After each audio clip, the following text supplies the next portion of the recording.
wabarakatuh. Bapak Ibu yang sudah bergabung di ruangan virtual yang kita rencanakan menjadi pertemuan web yang kedua pada pagi hari ini. Saya ucapkan selamat pagi dan selamat datang di web yang kedua. Hari ini Bapak Ibu sebenarnya kan kita mau web ini kemarin. Cuma karena ada hal yang membuat saya tidak bisa on time. Rencananya mau saya tetap lanjutkan di jam 11, cuma itu mungkin sudah tidak lagi efektif karena udah agak malam. Jadi saya reschedule di hari ini pada pukul 10. Ini masih 9.51. Tapi nggak apa-apa, saya mulai dulu aja. Semoga nanti ada Bapak Ibu lainnya yang bergabung, walaupun sekarang di dalam uh, ruang virtual kita ini sudah bergabung Bapak Afrizal Rahman ya. Afrizal Rahman. Eh, ya, semoga nanti makin ada yang menyusul lainnya seperti itu. Oke, Bapak Ibu, kita ketemu di beberapa aktivitas pembelajaran sebelumnya. Mungkin secara perkenalan sudah tidak perlu lagi lah ya, karena kita ada satu forum di situ diskusi untuk saling memperkenalkan diri. Dan saya harap Bapak Ibu ikut berkontribusi di situ sehingga saya jadi tahu ada Bapak Ibu yang menjadi anggota atau peserta dari kelas algoritma pemrograman kelas 40 ini seperti itu. Nah, Bapak Ibu kita coba review ya beberapa materi. Jadi agenda kita pada web yang kedua ini, saya akan mereview materi di aktivitas 1 sampai 5. Nanti di akhir kita akan coba diskusi terkait tugas. Nah, jadi harapannya kan masih ada 1 hari lagi nih untuk waktu submit tugas. Nah, jadi kalau misalnya tugasnya dirasa perlu diperbaiki, itu silakan nanti saya kasih waktu. Karena memang dari yang sudah upload itu ada yang sudah hampir baik, ada juga yang ini masih jauh dari yang diharapkan seperti itu. Nah, jadi dengan adanya web yang kedua ini bisa jadi patokan Bapak Ibu nantinya dalam mengerjakan tugas 1 seperti itu. Tapi sebelum itu coba kita bahas materi-materi yang ada di aktivitas ya, aktivitas pembelajaran 1 sampai dengan 5 yang menuju kepada uh, tugas 1 seperti itu. Oke, sebentar saya buka dulu slide pembelajaran kita.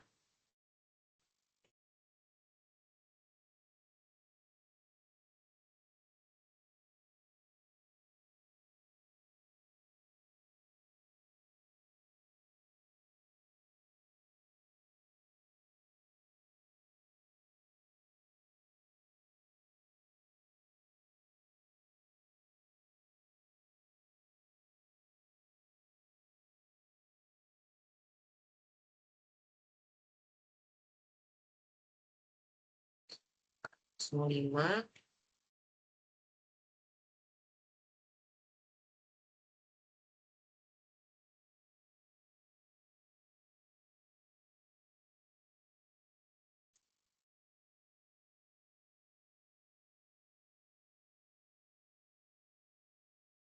Oke,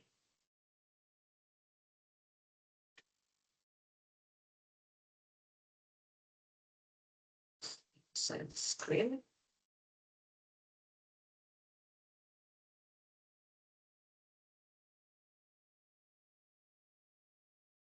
Oke, Bapak Ibu, di mata kuliah algoritma dan pemrograman ini ada hal yang harus kita pahami bahwasanya mata kuliah ini di dalam eh, pembelajaran itu difungsikan seperti apa seperti itu. Nah, pada mata kuliah pada jurusan ya pada prodi sistem informasi ini kan adalah salah satu prodi yang nantinya kalau kita lihat secara output yang nanti akan dihasilkan pada alumni seperti itu kemampuan yang harus dimiliki nantinya bisa merancang yang namanya suatu sistem informasi. sistem informasi ini kan salah satu bentuk dari rekayasa perangkat lunak. Artinya ada implementasi dari perancangan dan analisa yang namanya program. Nah, jadi pada dasarnya ini kita akan berbicara mengenai program di di prodi ini. Nah, algoritma dan pemrograman ini adalah mata kuliah yang akan membekali Bapak Ibu nantinya dengan eh, konsep dan pemahaman bagaimana menganalisa yang namanya suatu permasalahan yang mau diselesaikan dengan suatu sistem atau program seperti itu. Jadi pada dasarnya atau pada intinya kita ingin buat program, tapi harus ada perencanaan sebelumnya. Nah, perencanaan ini di apa namanya dibuat dengan algoritma. Nah, jadi ketika kita punya kondisi nih ya, suatu punya kasus ini yang mau dibuatkan programnya, itu nggak bisa langsung eksekusi ke coding, nggak bisa langsung masuk ke pemrograman. Dalam artian harus direncanakan, dibuatkan alur per alurnya, tahap per tahapnya yang disebut nanti dengan algoritma. Nah, seperti itu. Nah, jadi sebelum implementasi kita butuh perancangan. Perancangan itu salah satu bentuk yang bisa kita pakai itu adalah algoritma untuk menjelaskan struktur logika dari program yang mau dibuat itu nantinya seperti itu. Jadi itulah kenapa pada mata kuliah ini ada namanya algoritma dan pemrograman. Algoritma ini adalah proses untuk merancang, merencanakan, dan membuat program-program tersebut. Nah, pemrograman adalah bentuk implementasinya. Nah, jadi kita nanti akan berkenalan dengan apa saja bentuk algoritma yang bisa kita pakai dalam merancang algoritma, gitu ya. Ada yang namanya nanti pseudocode, ada yang nanti yang namanya flowchart, dan pada pemrograman itu ada banyak lagi, bisa dieksekusi dengan Java, NetBeans, JavaScript, PHP, C++, Visual Basic, dan lain sebagainya. Seperti itu. Nah, pada mata kuliah ini, konteks kita nanti kita akan belajar merancang algoritma dengan pseudocode dan flowchart. Untuk pemrogramannya, kita akan menggunakan Java NetBeans. Nah, jadi Bapak Ibu sekarang perlu dipersiapkan tools berupa Java NetBeans ya diinstal di uh, laptopnya masing-masing. Ya walaupun sebenarnya menggunakan Node kode editor lain juga bisa, akan tetapi kita ini apa namanya kita sepakat saja di modul kita ini kita menggunakan Java NetBeans supaya Bapak Ibu dapat gambaran apa bentuk area kerja dari perancangan suatu bahasa pemrograman seperti itu. Oke, kita lanjut dulu. Kita bahas ya pengantar algoritma dan pemrograman komputer. Itu yang saya bilang kita harus kenalan dulu dengan algoritma ini apa, pemrograman ini apa, seperti itu. Kalau berdasarkan definisi dari pakar ya Bapak Ibu ya, ada 3 pakar di sini yang disorot untuk menjelaskan apa yang dimaksud dengan algoritma. Itu ada menurut Al-Khawarizmi, dia menyatakan bahwa algoritma ini adalah metode khusus nih untuk menyelesaikan suatu masalah. Kalau menurut Donald Knuth, itu algoritma adalah prosedur, deskripsi ya dari suatu prosedur yang berakhir dengan suatu output. Nah, kalau menurut David Bolton, algoritma ini adalah deskripsi dari suatu prosedur yang berakhir dengan suatu output. Sama ya dengan si Donald Knuth.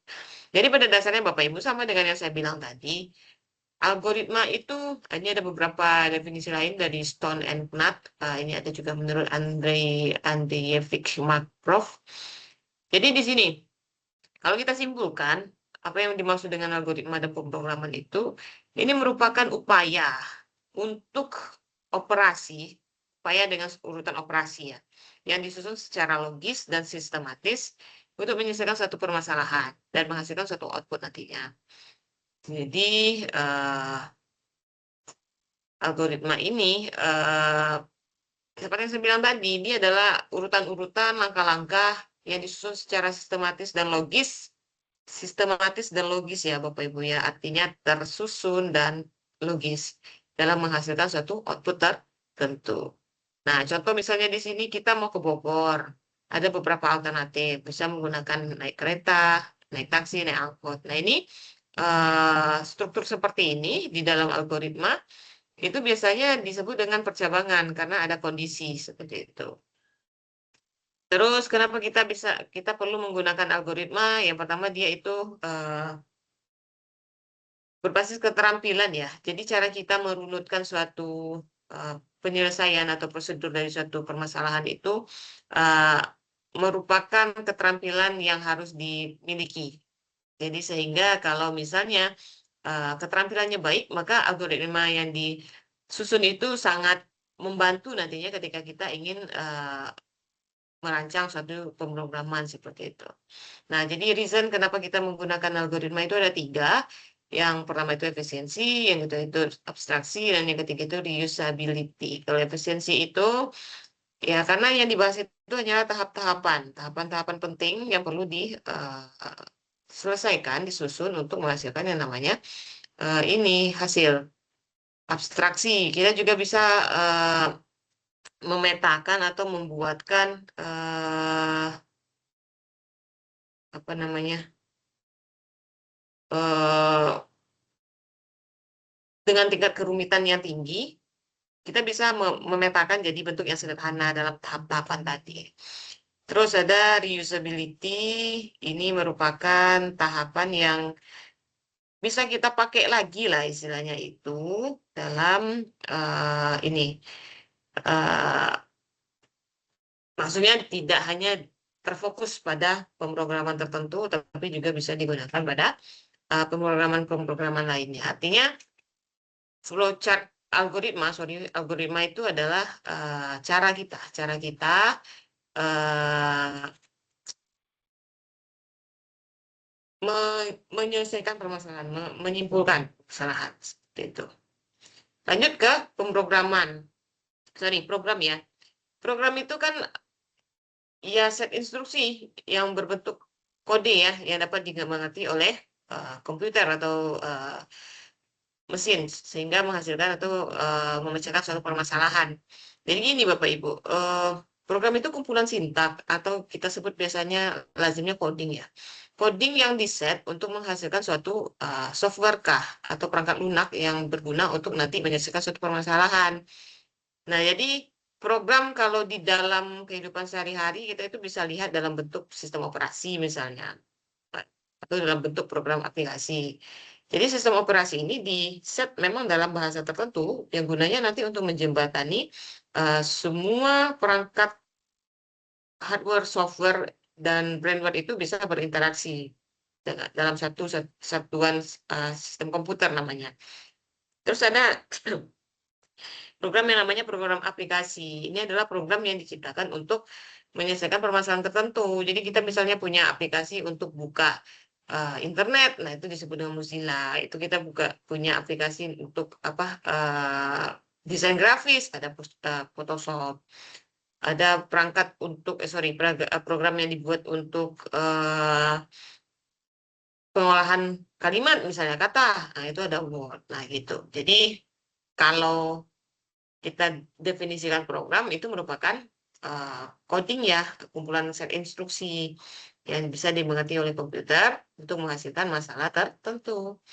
Nah, lanjut dengan programmer. Nah, programmer ini adalah orang yang memiliki capability untuk apa namanya merancang, mendesain dan membuat si sintak tadi. Nah, gitu. Jadi orang yang berada di balik layar program itu adalah disebut dengan programmer. Nah, jadi ada beberapa tahapan ketika kita ingin menyelesaikan permasalahan itu dengan program. Yang pertama tentu kita harus menganalisa masalah dan membuatnya ke dalam bentuk algoritma. Setelahnya algoritma itu dituangkan ke bentuk program. Nah, yang paling penting selanjutnya adalah testing dan implementasi. Nah, itu maksudnya. Nah, jadi ini dia Bapak Ibu bentuk ekspresi algoritma yang nantinya akan kita bahas. kita pelajari, dan bahkan di dalam tugas itu menjadi poin penting ya. Nah, ini bentukan flowchart seperti ini, tapi ini dilihat dulu aja, nanti akan ada pembahasan tersendiri mengenai flowchart ini. Dan ini adalah shadow code. Nah, gitu. Kita lanjut. Nah, ini adalah ciri-ciri ya, algoritma itu apa. Yang pertama, dia ada input dan output ya. Maksudnya, kalau menggunakan flowchart, itu nanti diawali dengan start dan diakhiri dengan stop. Manfaatnya, yang pertama itu bisa meningkatkan kemampuan berpikir logis. Karena di sini kan kita mengupayakan tahap-tahapan dari penyelesaian permasalahan itu dibikin sistematis. Nah, jadi kita harus dipaksa untuk memikirkan alternatif terbaik seperti itu. Terus berpikir sistematis itu merupakan bagian dari yang saya sebutkan tadi. Yang ketiga itu mempertajam analisis. Yang keempat itu penyelesaian masalah dengan cepat. Pedomannya ini ya, ketika kita menyusun algoritma Bapak Ibu, yang pertama ada I/O, itu penting. Kalau tidak ada input dan output, apa yang mau dicapai dari suatu pemrograman tersebut. Terus ada the finite, ada effectiveness. Gitu. Ini merupakan pengantar dari algoritma dan programa. Masih baru Bapak Muhammad ya yang join. Kita lanjut saja dulu ke modul yang kedua. Oke, lanjut. Nah, sekarang kita mau bahas apa saja yang menjadi struktur dasar algoritma ini. Kita biasanya mengenal 3 ya Bapak Ibu ya.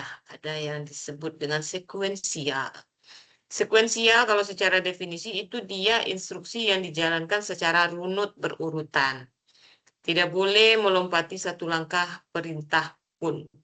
Kalau runut dan berurutan, berarti ini maksudnya adalah tersusun sistematis. Artinya tidak boleh ada satu proses melewati proses lainnya. Dia harus berada pada urutannya.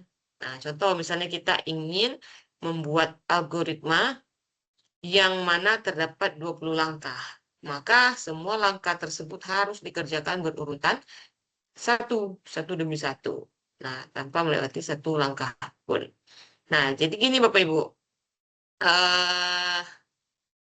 Apa namanya? Misal di langkah ke-19 itu kita pindah ke langkah 17. Nah, itu salah. Karena dia tidak berada pada urutannya. Nah, gitu. Jadi mungkin dengan contoh kasus nanti kita akan lebih mudah memahami. Nah, ini dia sequential. Kita punya kasus nih, ingin menghasilkan output dari penjumlahan A dan B. Nah, itu output yang mau dicapai dalam program ini. Nah, kalau kita melihat tahapan atau langkah-langkah, itu kalau menggunakan flowchart dan pseudocode itu selalu dimulai dengan start. Kalau pseudocode, nantilah kita bahas. Pokoknya dimulai dengan start dulu ya. Ada poin yang menyatakan kalau ini udah dimulai. Karena kita butuh hasil penjumlahan dari A dan B, tentu kita perlu nilai A dan B itu. Nah, maka tahapan selanjutnya adalah kita butuh nilai A dan B. Atau nanti di dalam structure itu input. Nah, kita butuh nilai input dari A, input dari B itu tadi. Setelah nilai input A dan B itu ada, baru kita bisa memprosesnya di dalam rumus matematika yang bernama sum ini. Atau sum, apa namanya, penjumlahan lah ya. Sum A tambah B misalnya. Terus baru setelah proses ini selesai, yang keempatnya kita bisa mencetak atau menghasilkan outputnya. Jadi maksud saya, ketika kita pindah tahapan calculate ini, calculate sum ini di atas,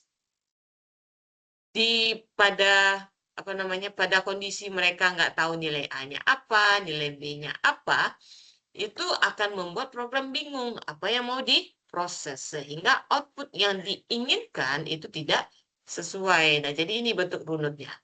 Nih, ada nilai A-nya, ada nilai B-nya, baru setelah A dan B ada, kita masuk ke proses sum-nya, baru nanti menghasilkan nilai, baru terakhir N.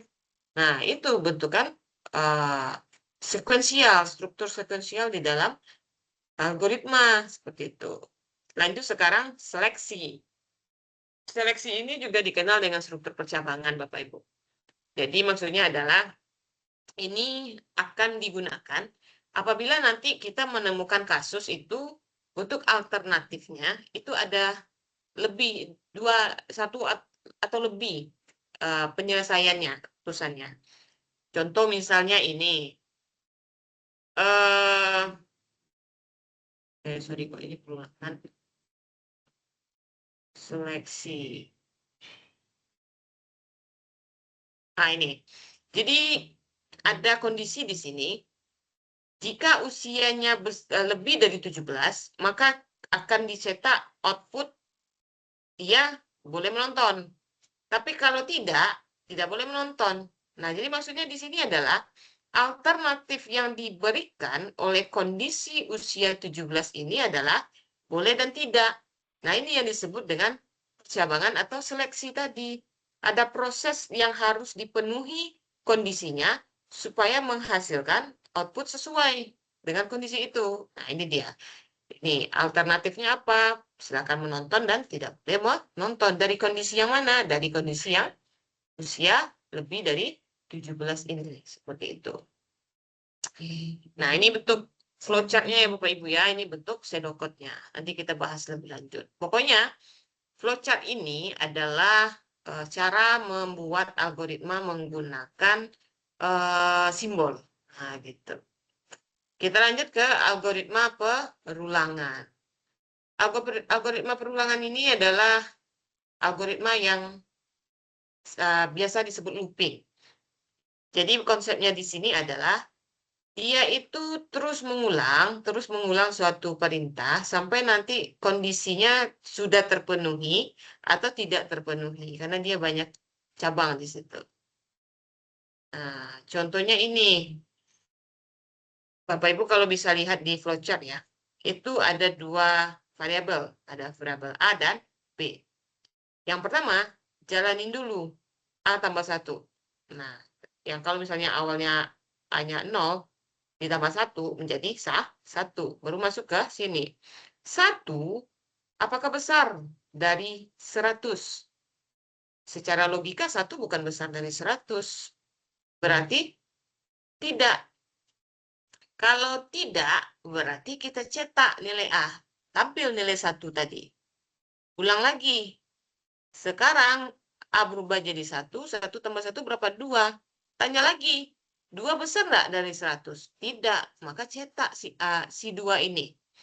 Sampai nanti ini diulang, di mana nilai A ini udah berubah jadi 100. Nah, udah berubah jadi 100. Kita tanya, 100 tambah 1 berapa? 101. Turun ke bawah. 101 besar nggak dari 100? Iya. Kalau iya, berarti ini udah nggak bisa dipenuhi nih. Karena apa namanya? Sorry. Kalau iya berarti kemana dia? Lainnya ke sini. Selesai. Tidak ada perulangan yang terjadi. Nah, gitu maksud dari si looping itu, Bapak Ibu semuanya. Jadi, kalau kondisinya sudah tidak dipenuhi, ini sudah tidak terpenuhi, nah, dia stop, selesai. Tapi selama kondisinya masih dipenuhi, dia ulang lagi ke sini. Nah, gitu. Dan sebenarnya ada 3 jenis ya, 3 jenis dari looping itu ada yang disebut dengan for, do, while do, dan repeat until. Itu mungkin pembahasannya nanti lebih lanjut. Kita lanjut ke modul selanjutnya. Modul selanjutnya adalah flowchart. Nah, kita tadi kan baru bahas-bahas struktur. Di sana udah ada juga kelihatan flowchart. Tapi di sini kita baru ke pembahasan yang rincinya.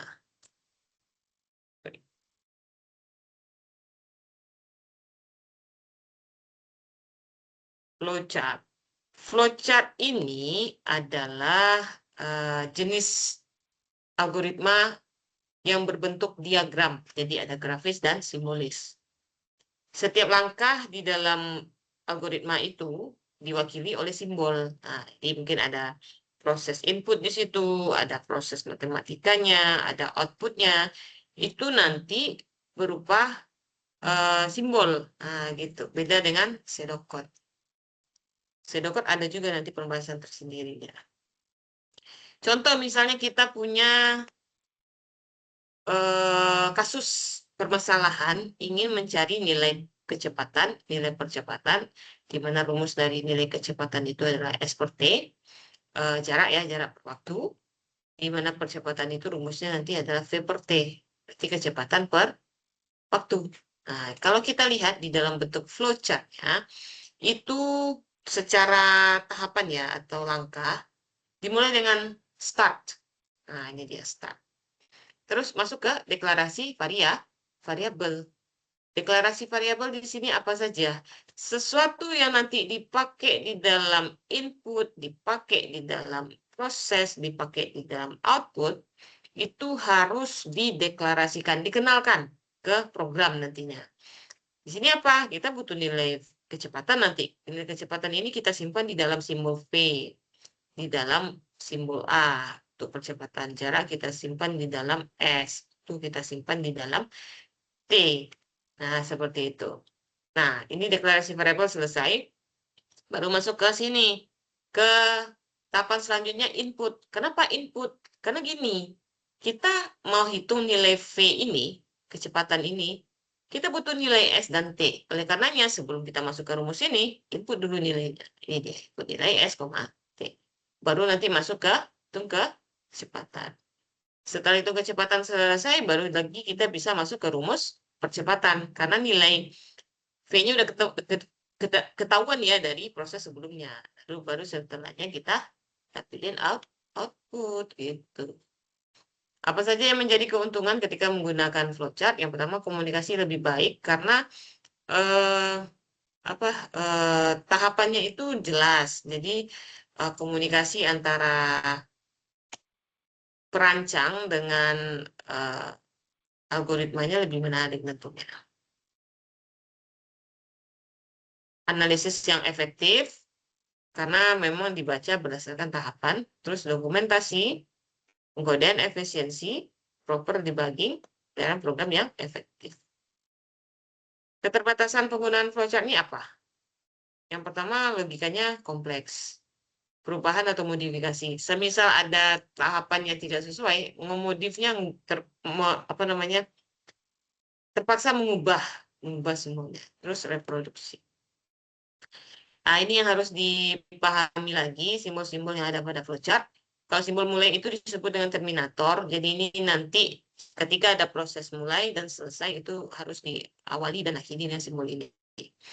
Terus ada preparations, ini adalah tahapan untuk mendeklarasikan variabel yang diikuti dengan tipe data. Nah, ini tahapan penting karena di dalam pengodingan itu program tidak akan tahu apa yang mau dikerjakan kalau sebelumnya tidak dideklarasikan.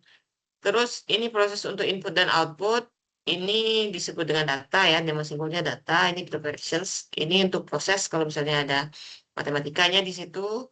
Terus di sini ada decisions. Nah, ini kalau misalnya kita ketemu kasusnya tadi adalah percabangan tadi atau seleksi tadi, nah kita butuh ini.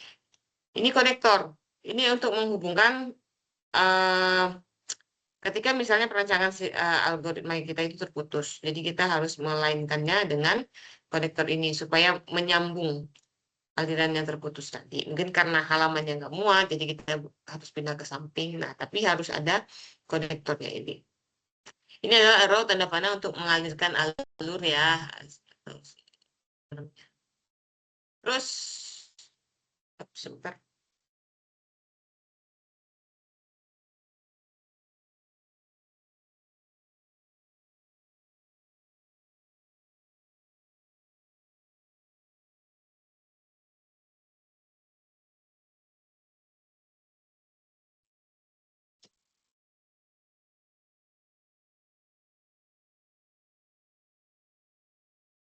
Nah ini, hal-hal yang harus dijadikan pedoman ketika kita ingin membuat flowchart. Yang pertama, dia harus eh, berada pada urutan yang logis, rapi, sehingga tidak memungkinkan untuk terjadinya ambiguitas,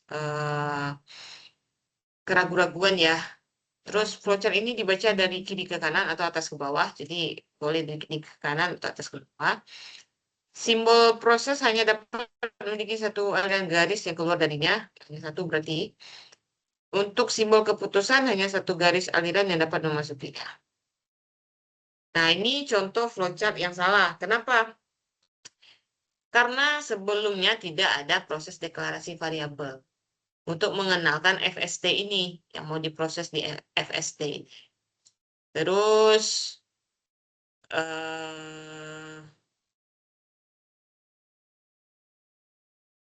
dia harus rapi, jelas, dan mudah diikuti sehingga tidak ada ruang buat ambiguitas tadi.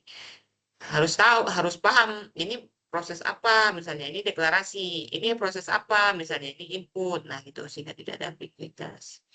Contoh ini tahapan nih Bapak Ibu kalau misalnya kita tidak punya eh, banyak space lagi di sisi kiri, jadi kita harus pindah tahapannya ke kanan.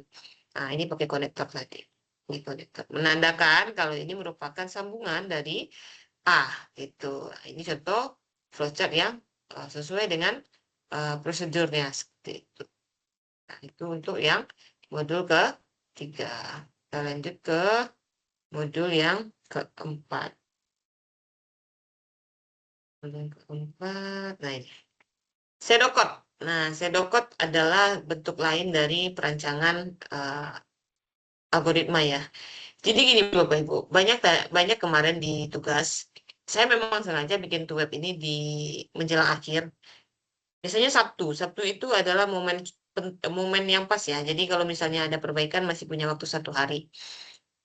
Dan saya pun juga udah bisa nilai dari tugas-tugas yang Bapak Ibu masukkan. Soalnya kalau misalnya saya lakukan tuh web di hari Senin itu kebanyakan belum input tugas. Jadi saya belum bisa nilai dan belum dapat gambaran. Jadi di beberapa jawaban tugas yang diberikan, itu saya melihat kalau Sedokot ini kebanyakan dibuat dengan bahasa pemrograman. Tidak boleh Bapak Ibu. Pemrograman ya pemrograman, sintak yang didesain sesuai dengan kebutuhan bahasanya. Kalau Sedokot ini adalah kalimat. Kalimat dalam Sedokot yang dimengerti oleh orang atau programmer. Jadi salah ketika Bapak Ibu buat di situ printf. Nah, printf itu sudah menandakan kalau ini dibuat dengan bahasa Java. Atau misalnya, printf Java, apa C++. Salah, salah misalnya Bapak Ibu berasumsi kalau Sedokot ini adalah coding. Salah. Jadi saya selalu memberi komentar kepada Bapak Ibu yang menjawab soal nomor 2 yang Sedokot itu dengan pemrograman. Saya bilang ini bukan pseudocode tapi bahasa program gitu saya bilang kan. Nah, jadi Bapak Ibu itu yang perlu menjadi catatan. Jadi setelah ini mungkin Bapak Ibu udah nonton hasil recording to web ini, jadi dapat gambaran lah ya bahwasannya antara pseudocode eh, dengan coding itu dua hal yang berbeda. Ya, jadi pseudocode ini adalah kalimat yang dimengerti oleh orang atau programmer. Kita boleh menggunakan bahasa Inggris misalnya if, count, tambahkan, kalikan, boleh. Tapi yang tidak boleh itu adalah mengikuti ketentuan dari suatu bahasa pemrograman, itu salah. Nah, jadi dia adalah bahasa tingkat tinggi yang ditulis untuk dibaca oleh manusia, bukan dibaca oleh mesin. Kalau misalnya Bapak Ibu bikin system.printf outline misalnya, itu kan adalah teknik dari Java NetBeans. Nah, jadi saya bingung ini adalah coding atau pseudocode. Nah, itu saya sering sering sering kasih komentar di jawaban Bapak Ibu semua. Cara menulisnya itu judul, terus deskripsi. Kita punya variabel, terus implementasi. Contoh di sini. Nih, ini nggak ada Bapak Ibu tahapan yang menjelaskan kalau ini adalah bahasa pemrograman. Ini kalau misalnya kita simpelnya ini, kalau Bapak Ibu copy ini ke dalam JavaScript, Java NetBeans, ini dia akan error. Kenapa? Karena ini bukan coding, ini merupakan pseudocode atau bahasa atau tahapan yang dimengerti oleh manusia. Nah, jadi sini dia bilang mulai. Terus ini kelas ya, mencari bilangan ganjil. Ini untuk judulnya. Terus deklarasi. Nah, ini bolehlah seperti ini. Nah, ini sampai kita ketahuan bahwasanya ini adalah pseudocode untuk mencari bilangan ganjil. Itu. Itu mungkin sedikit yang harus dipahami ya Bapak Ibu ya, bahwasanya pseudocode bukanlah pemrograman. Lanjut ke modul yang kelima. Nah, ini Java. Java ini adalah salah satu bahasa pemrograman yang masih diminati karena teknologinya yang berkembang setiap tahun. Jadi Java ini masih masih responsif terhadap pengembangan teknologi yang makin masif saat ini. Terus masih banyak digunakan perusahaan besar, efisiensi waktu dan biaya, dukungan komunitas yang luas. Jadi kita ketika punya kendala masih bisa bertanya kepada komunitas. Sejarah rilisnya itu dari tahun 1996 sampai 2018. Memang sekarang Java sudah tidak lagi berkembang. Tapi seperti yang dibilang tadi, walaupun tidak berkembang, masih menjadi favorit seperti itu.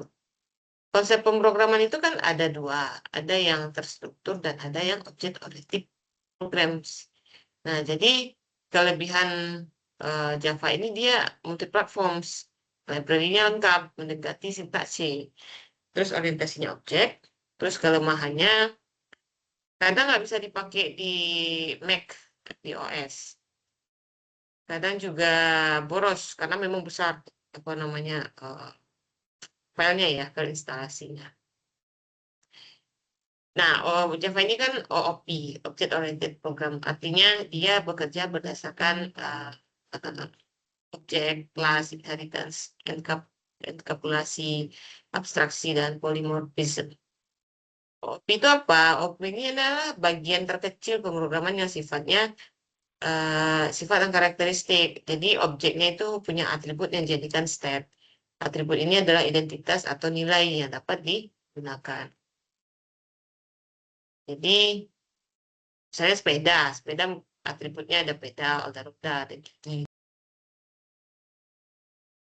Lain. Sepeda ini memiliki metode misalnya pindah roda gigi kecepatan bertambah. Jadi pada OOP, objek ini adalah satu bundel atau perangkat lunak yang tidak terlepas dari status perilaku yang disimpan di variabel, sedangkan behavior disimpan di metode. Ini maksudnya. Java mungkin setelah tugas 1 kita akan lebih fokus di situnya. Karena tugas 2 sudah mulai implementasi ke Java-nya. Jadi di web yang kedua baru kita akan lebih banyak bahas tentang Java. Kalau sekarang memang masih perkenalan di flowchart, di algoritma saja terlebih dahulu. Itu saja. Eh, kita lanjut ke tugas ya Bapak Ibu ya. Kita akan bahas tugas dulu. Saya buka dulu link kita untuk membuka soal tugas. Kita lihat tugas kita ada di aktivitas pembelajaran yang keempat. Nah, ini dia tugas 1. Kayak gini, tugas yang pertama itu soalnya adalah nomor 1-nya kita diminta untuk buat rangkuman materi dari internet untuk algoritma dan dunia pemrograman komputer dengan spasi 1,5 dibuat di Microsoft Word dengan daftar pustaka minimal 5. Jadi harus ada referensi 5 yang Bapak Ibu punya. Terus yang kedua tentang Java.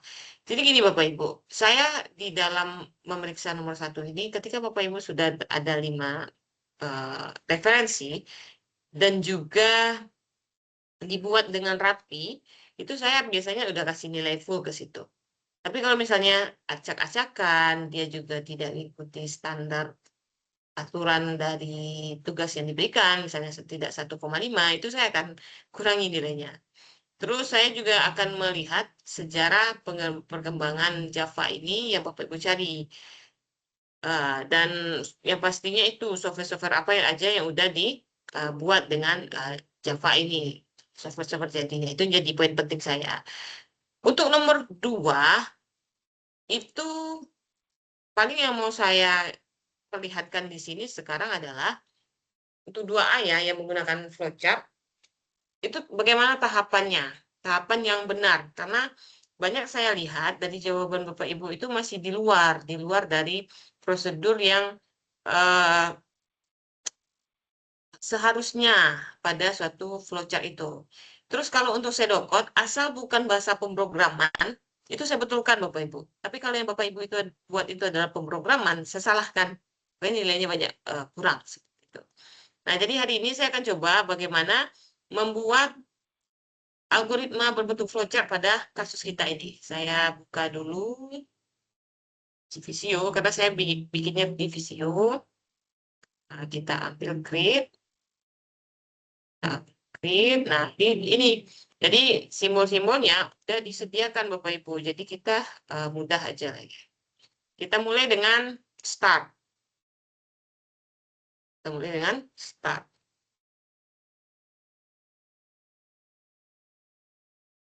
Oke, kita mulai dengan start. Terus ke bawahnya harus dan selalu dimulai dengan deklarasi variabel. Jadi setelah start, kita harus mendeklarasikan variabel. Simbol variabel apa tadi? Nah, ini ya, simbol variabel ini. Deklarasi. Coba kita lihat lagi ke soal dulu ya Bapak Ibu. Ya, kita bahas soal. Kita bahas soal di sini. Kita diminta buat algoritma dalam bentuk flowchart atau pseudocode dan pseudocode itu untuk kasus pada sebuah perusahaan dengan 3 golongan karyawan.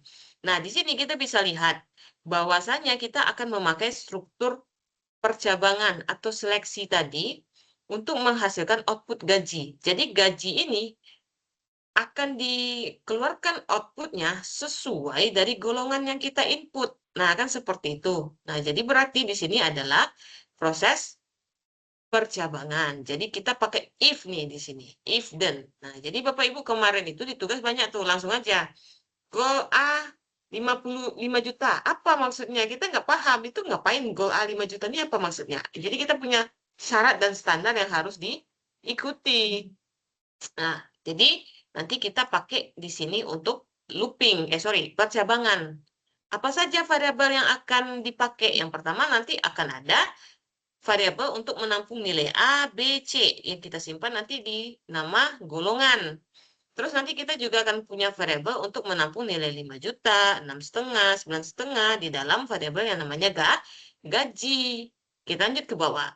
Jika karyawan tersebut lembur, maka mereka dibayar per jam dengan ketentuan sebagai berikut. Ini berarti kita pakai percabangan lagi. Kenapa? Karena kalau lemburnya 1, maka gaji lemburnya 30% dari gapo. Kalau 2, 32%, 3, 34%, 4, 36%, lebih dari 5 itu nanti 38%. Artinya ini ada percabangan lagi. Dan kita analisa lagi apa saja variabel nanti yang akan kita tambahkan dalam program kita. Yang pertama tentu kita lihat lembur 1, gajinya 3 juta. Berarti di sini kita harus punya variabel untuk nampung nilai 1, 2, 3, 4, dan 5 ini dalam variabel yang kita sebut nanti lembur. Terus kita juga punya variabel nanti untuk menampung proses ini nih, 30% dari gapo yang kita simpan nanti ke gaji lembur. Berarti ada lagi nanti variabel namanya gaji lembur. Di bawah, outputnya diminta nanti menghasilkan jumlah penghasilan didapat dari gaji golongan ditambah gaji lembur. Berarti kita butuh ini, jumlah penghasilan. Nah, sekarang kita balik lagi ke Visio. Kita deklarasi di sini. Yang pertama itu tadi golongan. Golongan itu tipe datanya kita bikin varchar saja.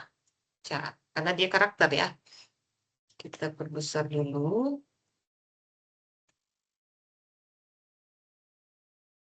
Kita perbesar. Oke, varchar. Terus ke bawah ada lagi variabel tadi gaji ya, gaji lembur, terus apa ya terakhir tadi? Jumlah penghasilan, JML penghasilan, itu kita pakai double. Kita lanjut, masih ada. eh Untuk lembur, nah lembur kita pakai integer. Nah Bapak Ibu semoga harapan saya udah paham dengan jenis-jenis dan tipe data ini. Ketika isi data kita itu adalah angka, apa saja eh, apa namanya tipe data yang bisa kita pakai. Kalau nanti angkanya besar, angkanya berkoma, itu apa aja yang bisa kita pakai? Misalnya pakai double. Tapi kalau misalnya angkanya bulat, tidak ada koma, kecil-kecil juga itu pakai integer biasa aja cukup. Gitu. Oke, selesai deklarasi variabel. Kita lanjut ke kita lanjut ke input. Nah, kan gini tadi, supaya 5 juta ini keluar kan harus ada eh, golongannya di input. Nah, berarti kita di sini ada proses input goal. Input goal. Nah, besar goal. Nah, setelah input goal apa? Baru masuk ke percabangan. Kita pakai di sini. Katanya if. Nah, ini yang saya sering salahkan di tugas. Karena nggak ada if-nya. Langsung aja goal A 5 juta. Goal B 6,5. Goal C 9,5. Nggak bisa gitu, Bapak Ibu. Kita ada syarat dan standar struktur tadi. If goal sama dengan A, then. Nah, ini dia.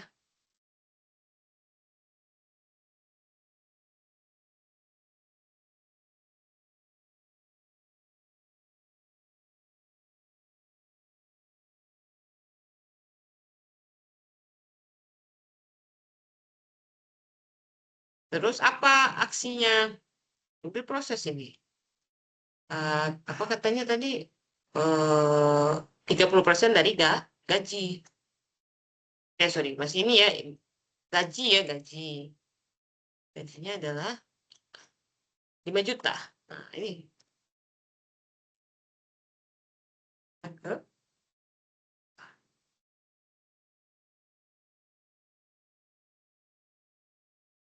Kita sini. Lanjut ke yang kedua. Kita kopas aja. Karena ada 3 ya. Kita pilih 3. Nah, ini. Kalau dia tidak, berarti di sini. Jadi ya B ya. B nilainya 6,5. Kalau C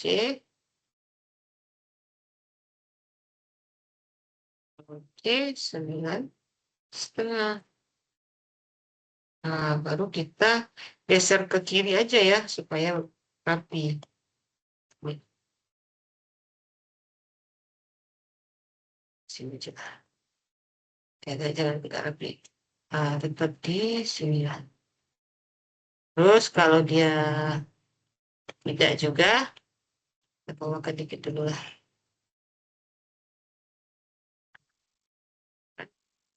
Oke.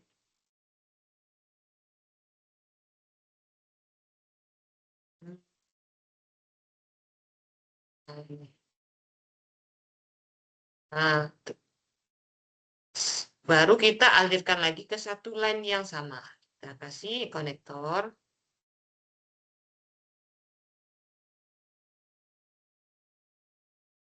Nah,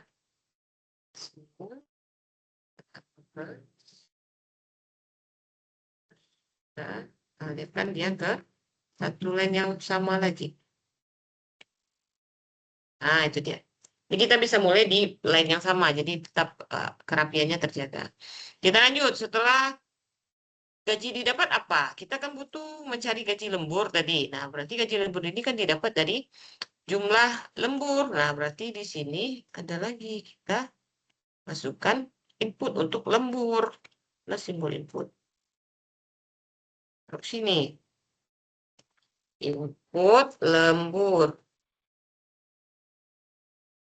Lembur. Terus ke sini.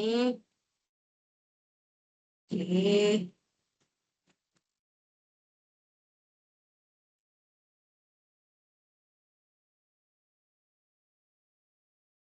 Hasil dari input lembur ini apa? Ambil ini aja lah ya.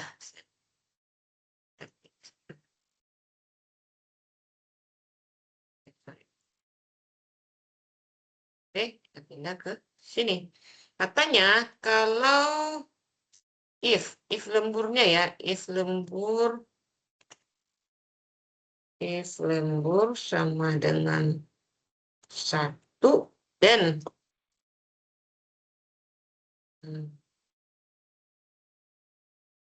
apa tadi gaji lemburnya ya, gaji lemburnya 0,3 kalau nggak salah. 0,3 dari gaji, 0,3 kali gaji. Tuh. Kalau lembur 1 ya, dia ada 5. Kita ambil aja. Tambah 2, 3,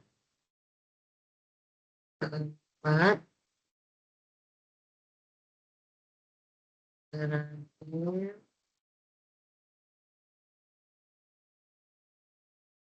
4.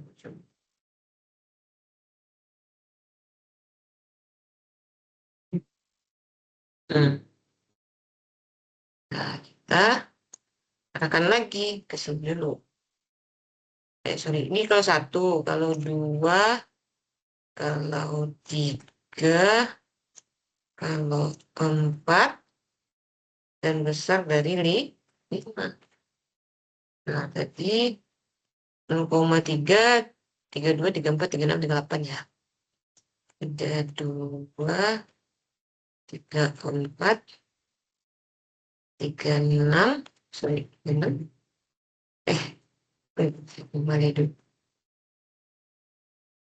Oh ini 32, 34, 36, 3,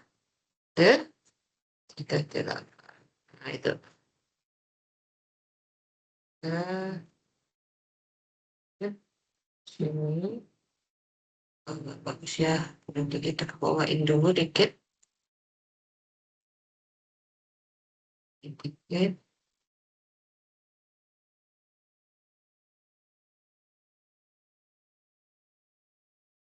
Bukan. Kan. Bukan. Ini L-nya ya. Kalau tidak kan L-nya ke samping, ke kiri. Sorry.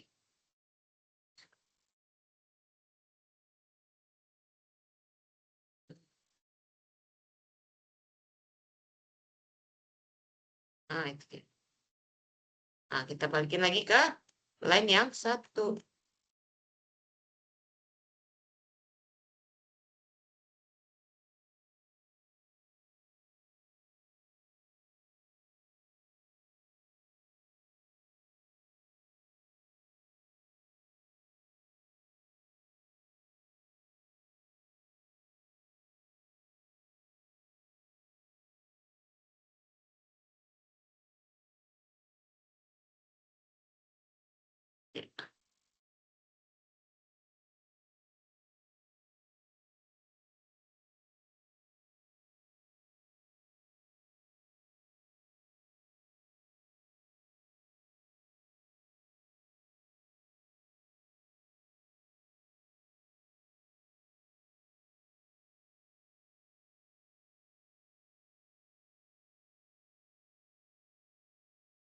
Oke. Setelah itu apa? Kita baru dapat ini.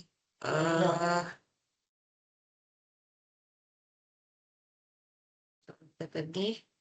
Nah, baru kita dapat output. Sorry. Jumlah dulu ya. Nah, kita butuh proses dulu di sini. Jumlah penghasilan.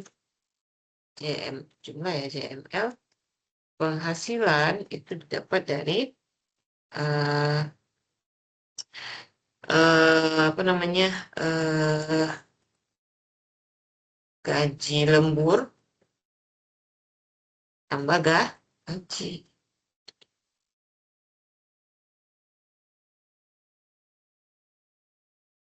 Baru kita outputkan hasil ini. Output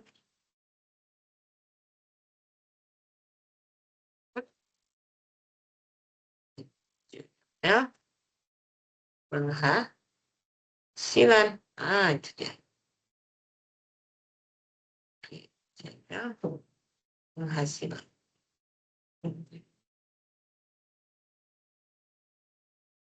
baru selesai kita stop. Jadi yang penting itu di dalam pembuatan tugasnya, saya lihat apakah ada deklarasi tidak di situ, deklarasi variabelnya. Selanjutnya saya lihat alurnya betul enggak, terus proses strukturnya ada enggak.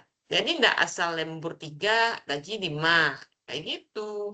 Jadi ada tahapannya. Jadi kalau kita lihat inilah hasil dari flowchart program yang kita miliki. Nah, seperti ini. Nah, di sini sudah bergabung Bapak Muhammad Raha, siapa ya? Bapak Muhammad Afriza dan Bapak Muhammad Rahadian. Gak apa-apa, maksud saya eh, ini recording dari web ini akan saya share nanti di learning. Jadi Bapak Ibu yang tidak berkesempatan bisa mengikuti hari ini masih bisa melihat hasil rekamannya yang saya share nanti di learning. Nah, seperti itu kira-kira web yang kedua. Jadi memang agendanya di web yang kedua ini saya akan membahas materi-materi sebelumnya dan eh, ini mendiskusikan hasil dari tugas-tugas yang sudah dikerjakan. Nah, jadi memang supaya nilai tugas itu baik semua. Jadi tidak ada yang di luar dari harapan lah ya, harapan nilai yang diinginkan seperti itu. Oke, itu saja mungkin yang bisa saya sampaikan di web yang kedua ini. Ada pertanyaan mungkin dari Bapak Muhammad Afriza dan Bapak Muhammad Rahadian. Kalau ada boleh biar kita diskusikan lagi. Ada mungkin yang ingin didiskusikan?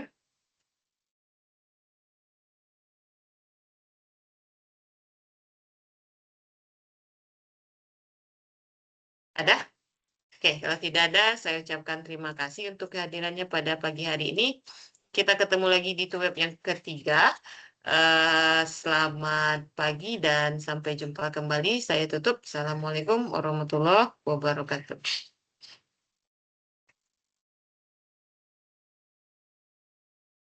Baik, Bapak Muhammad, nggak apa-apa. Sedang acara, nggak apa-apa. Nanti ini dilihat saja ya, Bapak Ibu. Kalau misalnya ada yang kurang dari ini, bisa dilihat lagi nih hasil reportingnya. Oke, saya tutup ya, Bapak Ibu ya.